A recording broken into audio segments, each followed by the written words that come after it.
ओम सादर नमस्ते जी। आप सबका हार्दिक स्वागत है हमारे चैनल आर्य टू आर्य में। आइए हम अपनी वैदिक कक्षा का फिर से आरंभ करते हैं और आज का हमारा विषय रहेगा यजुर्वेद 40वां अध्याय, मंत्र संख्या 4 और 5। इसमें ईश्वर के विषय में कुछ बात की गई है। आइए इस पर चर्चा करते हैं। इस पर चर्चा करने से पहले हम ये समझ लेते हैं कि हमारी जो वैदिक कक्षा है इसका मूल विषय है हिंदी में, ताकि आपको हिंदी में सरलता से समझाया जा सके, ताकि वह व्यवस्था आपके दिमाग में बैठ सके। क्योंकि हम भारतीयों की मुख्य भाषा वैसे तो हिंदी है, क्योंकि हिंदी भाषा पंजाब के व्यक्ति को, हरियाणा के व्यक्ति को या अनेक सभी प्रांत के लोगों को समझ आती है। इसलिए हमने ये कक्षा हिंदी में आरंभ की थी ताकि आपको हमारी बातें सरलता से समझ आ जाए। आइए बात करते हैं यजुर्वेद के 40वें अध्याय के चौथे और 5वें मंत्र पे।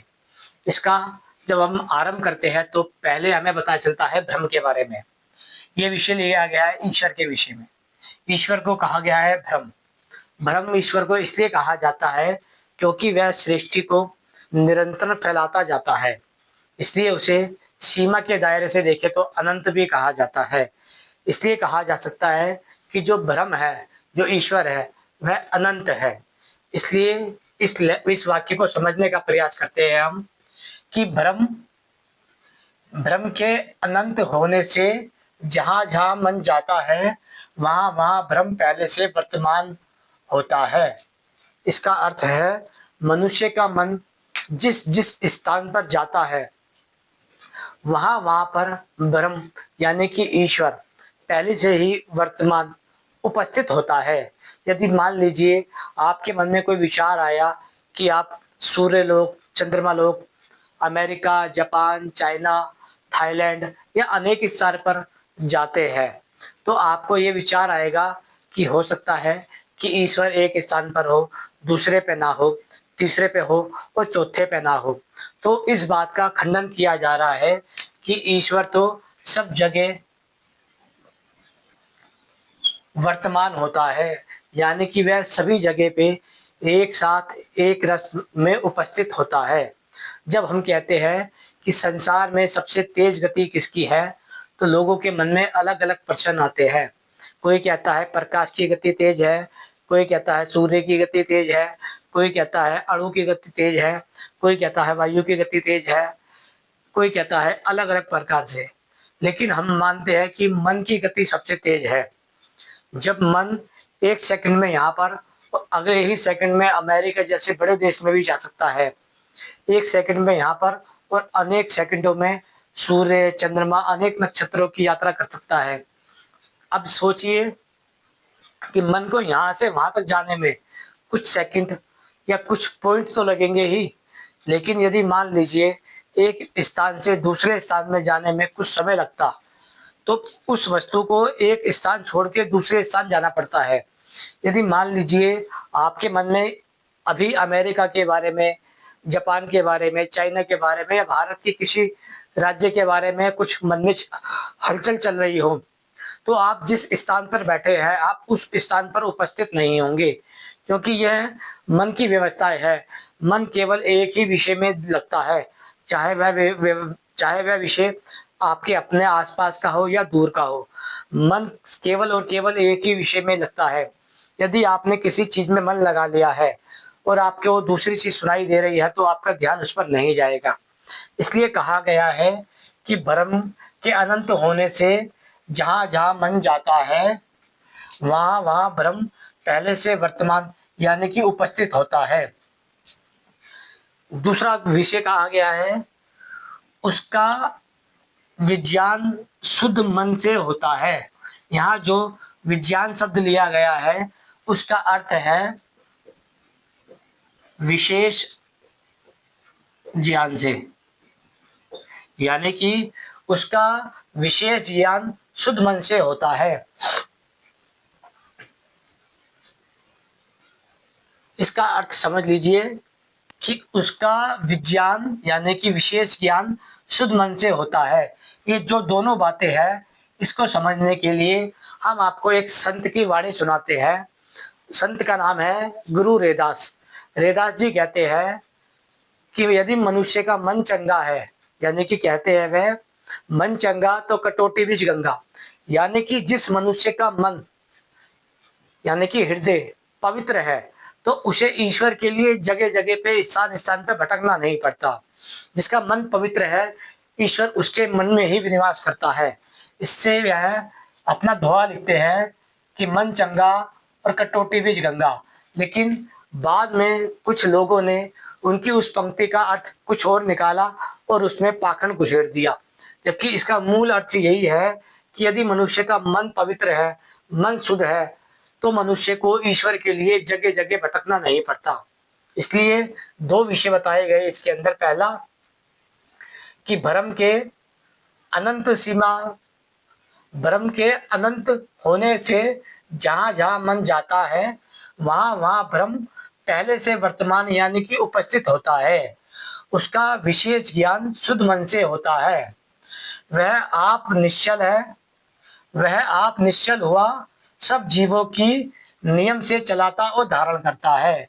इसका कहना इसमें मंत्र कह रहा है कि वह आप निश्चल है, अर्थात वह ऐसा नहीं है कि पहले यहाँ उपस्थित था, फिर दूसरे स्थान पर चला गया, फिर तीसरे स्थान पर चला गया। वह इस स्थान पर भी है, दूसरे स्थान पर भी है और तीसरे स्थान पर भी है।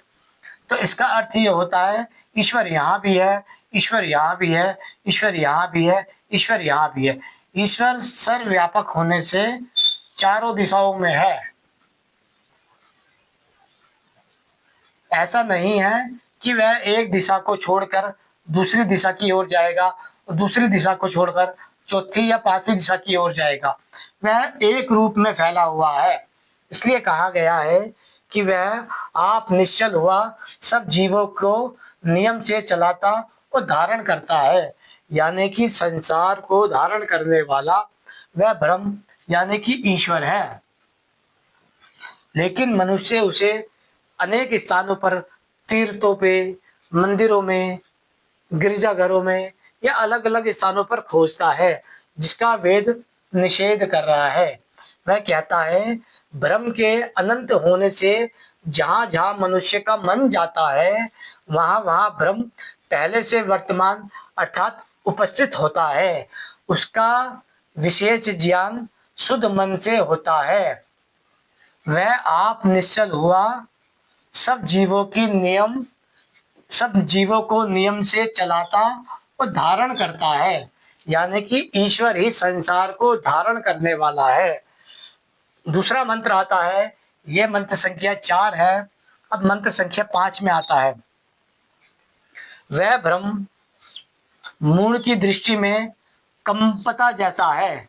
इसका अर्थ यह है, स्मर मंत्र बताया जा रहा है कि जो ब्रह्म है यानी कि जो ईश्वर है वह मूढ़ यानी कि मूर्ख की दृष्टि में कंपनता जैसा है। यानी कि जो लोग कहते हैं कि ईश्वर खाली ऊर्जा है, ईश्वर खाली चेतना है, ईश्वर खाली कंपनता है, ईश्वर खाली वाइब्रेशन है, तो वह सब उनको मूर्ख कहा जा रहा है। क्योंकि जो चेतना है वह ईश्वर नहीं है, चेतना ईश्वर का गुण है। ईश्वर तो ईश्वर है, ईश्वर क्या है और क्या नहीं है वह अज्ञात है, यानी कि उसके बारे में संसार का कोई भी व्यक्ति मूल रूप से नहीं जान सकता। फिर आता है, वह आप व्यापक होने से कभी भी चलायमान नहीं होता। इसका अर्थ यह है कि वह आप व्यापक होने से, अभी जो हमने ये 10 दिशाएं बताई है लगभग, इनमें वह आप व्यापक रूप से रहता है। वह चलायमान नहीं है, यानी कि वह एक दिशा छोड़कर दूसरी दिशा में नहीं जाता, वह तीसरी दिशा में नहीं जाता और चौथी दिशा में नहीं जाता। वह संसार में व्यापक रूप से सर्वत्र समाया हुआ है, इसलिए वह एक दिशा छोड़कर दूसरी दिशा में नहीं जाता। इस भ्रम के इस सिद्धांत से कि ईश्वर आप व्यापक है, इस व्यापक शब्द से उस मान्यताओं का खंडन होता है जिन लोगों के दिमाग में पिछले हजारों वर्षों से यह बताया गया है कि ईश्वर तो अवतार लेता है, क्योंकि अवतार लेने के लिए उसे अपना एक स्थान छोड़ना पड़ेगा और दूसरे स्थान पर आना पड़ेगा, दूसरा स्थान छोड़ना पड़ेगा और उसे छठे स्थान पर जाना पड़ेगा, छठा स्थान छोड़ना पड़ेगा, उसे 12वें स्थान पर जाना पड़ेगा। यानी कि जब तक आप ईश्वर को व्यापक रूप से नहीं मानेंगे तब तक आप ईश्वर को अवतार के रूप में मानेंगे, और अवतार का वेद खंडन करता है। इसका अर्थ यह है कि ईश्वर के नाम पर खड़े किए गए ब्रह्मादेव, विष्णुदेव, शिव जी, श्री राम, श्री कृष्ण जी, हनुमान जी या अनेक देवी देवता जो भी है, वह सब कोई भी ईश्वर नहीं है, क्योंकि ईश्वर इसका खंडन करता है अपने ही वेद में। फिर तीसरी लाइन आती है, जो मनुष्य उसकी आज्ञा यानी कि वेद, जो मनुष्य उसकी आज्ञा वेद के विरुद्ध है, वह इधर उधर भागते हुए भी उसे नहीं जानते। जो मनुष्य वेद यानी कि ईश्वर की आज्ञा के विरुद्ध है, वह इधर उधर भागते हैं, तीर्थों पे भागते हैं, पंडालों पे भागते हैं, मंदिरों पे भागते हैं, अलग अलग स्थानों पे भागते हैं, वह इधर उधर भागते हुए भी उस ब्रह्म यानी कि ईश्वर को नहीं पा सकते, क्योंकि वह जिसे भाग पाने के लिए अनेक जगहों पे भटक रहे हैं, वह केवल उनके मन के द्वारा ही जाना जा सकता है। फिर वह अगले विषय में कहते हैं, जो मनुष्य उसकी आज्ञा यानी कि वेद, जो मनुष्य उसकी आज्ञा वेद के पालन करने वाले हैं, वह उसको अपने मन के निकट ही प्राप्त हो जाते हैं।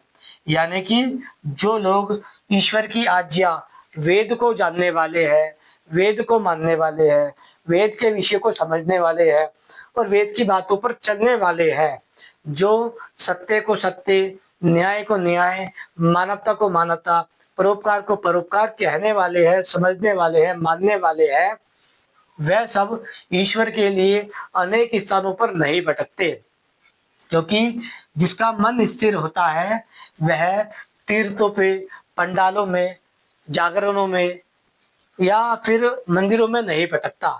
यहाँ पर इसका विरोध किया जा रहा है। फिर आता है वह ईश्वर सब प्राणियों के बाहर भीतर कर्मों को जानने आ रहा है। यानी कि जो संसार का सृष्टिकर्ता ईश्वर है, वह सभी मनुष्य के कर्मों को बाहर और भीतर से जानने आ रहा है। यदि आप किसी के साथ शारीरिक अन्याय करते हैं, मानसिक अन्याय करते हैं, आर्थिक अन्याय करते हैं, तो वह बता रहा है कि वह बाहर और भीतर की दोनों की अवस्थाओं को जानने आ रहा है। इसलिए मनुष्य को अपने पाप और अपराध कर्म से सदा ही डरना चाहिए। यानी कि जो मनुष्य पाप कर्म करता है, यानी कि जो मनुष्य अपने जीवन में व्यक्तिगत हानियां करता है, ऐसे पाप कर्म से उसे बचना चाहिए। और जो मनुष्य सामाजिक अपराध कर्म करता है, उनसे भी मनुष्य को बचना चाहिए, क्योंकि ईश्वर तो दोनों चीजों को जानने वाला है। किंतु जो पाप कर्म होता है, यह ईश्वर की व्यवस्था के अनुकूल होता है, और जो अपराध कर्म होता है, यह राज्य की व्यवस्था के अनुकूल होता है। इसलिए इन दो मंत्रों में जो समझाया जा रहा है, यजुर्वेद के अध्याय 40 के मंत्र संख्या 4 और 5 में, कि भ्रम के अनंत होने से जहां जहां मन जाता है, वहां वहां भ्रम पहले से ही वर्तमान अर्थात उपस्थित होता है। उसका विशेष ज्ञान शुद्ध मन से होता है। वह आप निश्चल हुआ सब जीवों को नियम से चलाता और धारण करता है। वह भ्रम मूड की दृष्टि में कंपता, ऊर्जा और चेतना जैसा है। वह आप व्यापक होने से कभी चलायमान नहीं होता। जो मनुष्य उसकी आज्ञा वेद के विरुद्ध है, वह इधर उधर भागते हुए भी उसे नहीं जानते। जो मनुष्य उसकी आज्ञा वेद के पालन करने वाले हैं, वह उसको अपने मन के निकट ही प्राप्त होते हैं। वह ईश्वर सब प्राणियों के बाहर भीतर कर्मों को जानने वाला है। इसलिए मनुष्य को चाहिए वह अपने पाप कर्म और अपराध कर्म को छोड़कर पुण्य कर्म और परोपकार कर्म की ओर जाए, क्योंकि वह ही ईश्वर है जो संसार की व्यवस्था करता है और राज्य की व्यवस्थाओं को राज्य में देता है। आशा करते हैं ये विषय आपको सरलता से समझ आ गया होगा। समझ आ गया है तो लाइक कीजिएगा। ओम नमस्ते।